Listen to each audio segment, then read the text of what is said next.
podcast est réalisé avec le soutien précieux de More. Parce que nous sommes des entrepreneurs tout comme vous.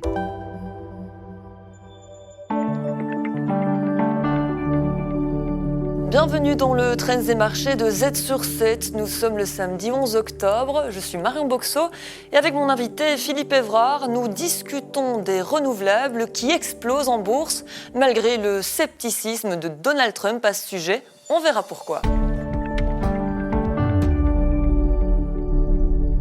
Et sans plus tarder, on ouvre ce Trends des marchés. Les bourses européennes ont clôturé la semaine sur une note négative. La tendance s'est nettement détériorée en fin de séance après de nouvelles menaces de Donald Trump d'imposer des droits de douane supplémentaires à la Chine. Une annonce qui a ravivé les tensions commerciales et freiné l'appétit pour le risque sur les marchés. Sur Euronext Bruxelles, Elia a profité de son profil défensif. Hors indice, Nixoa a confirmé son rebond hebdomadaire. Le secteur industriel a par contre souffert de nouvelles tensions commerciales, à l'image d'Azelis et d'Aperam. Et pour aller plus loin dans l'analyse de ces résultats boursiers, Philippe Evrard est avec moi en plateau. Bonsoir Philippe. Oui, bonsoir Marion. Alors, constat étonnant, on connaît le climato-sceptique Donald Trump, il l'a tant répété et pourtant... En bourse, l'énergie renouvelable cartonne, Philippe. Oui, c'est assez contre-intuitif. Donc, comme vous l'avez dit, Donald Trump est un chantre du climato-scepticisme. Donc, il le met dans sa politique. Il a supprimé beaucoup d'aides fiscales, notamment pour les entreprises. Il a mis fin à beaucoup de projets, notamment éoliens offshore. Et par contre, vous avez les entreprises aux États-Unis, entreprises liées au secteur des énergies renouvelables, qui cartonnent. J'ai apporté un graphique qui vous montre l'évolution du Standard & Poor's depuis le début de l'année. On est à, grosso modo, plus 15%. Et quand vous prenez un indice, ici j'ai pris le FTSE énergie alternative aux États-Unis, il fait 3 fois mieux.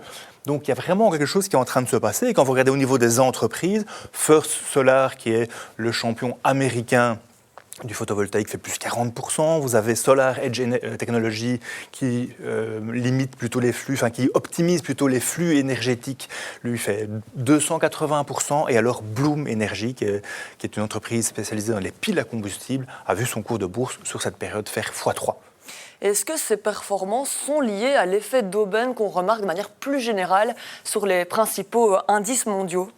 Alors, c'est clair que ça joue, effectivement. Vous avez beaucoup d'indices qui ont battu leur plus haut pendant toute cette année. Donc, le Standard & Poor's l'a battu 30-35 fois. Je n'ai pas les chiffres en tête. Donc, effectivement, il y a un effet d'aubaine qui s'installe. Par contre, les marchés deviennent très chers, peut-être même un peu trop chers. C'est le cas notamment pour les Magnificent Seven.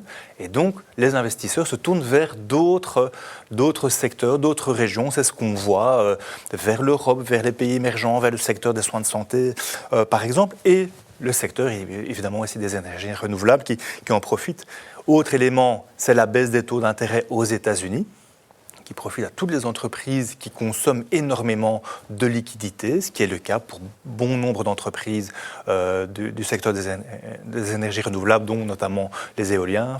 On sait que pour faire un projet éolien, il vous faut 4-5 ans et beaucoup de liquidités. Ce coût de l'argent qui diminue, c'est vraiment un effet d'aubaine.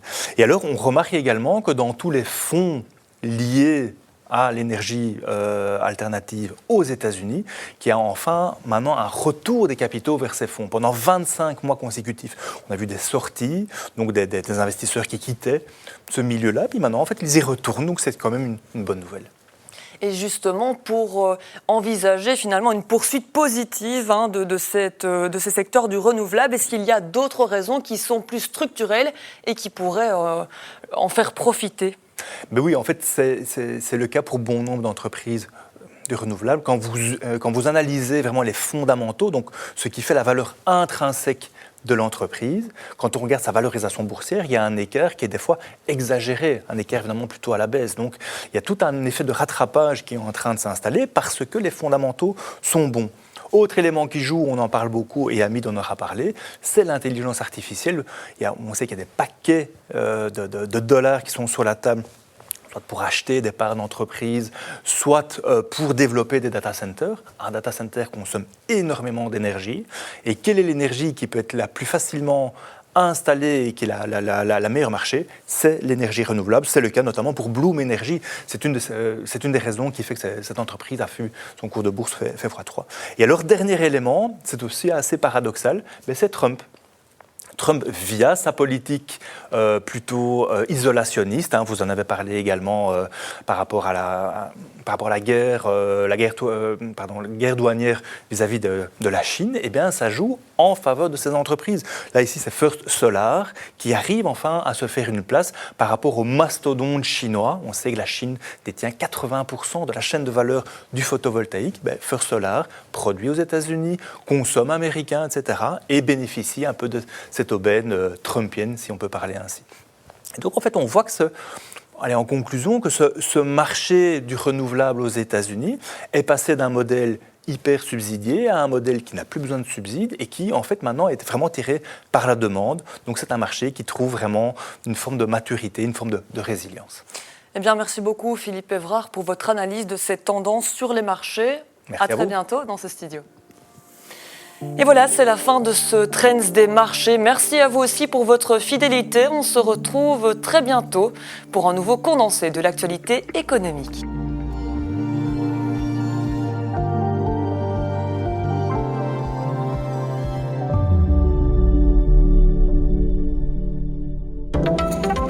Interrogez-vous sur vos marges pour créer plus de valeur.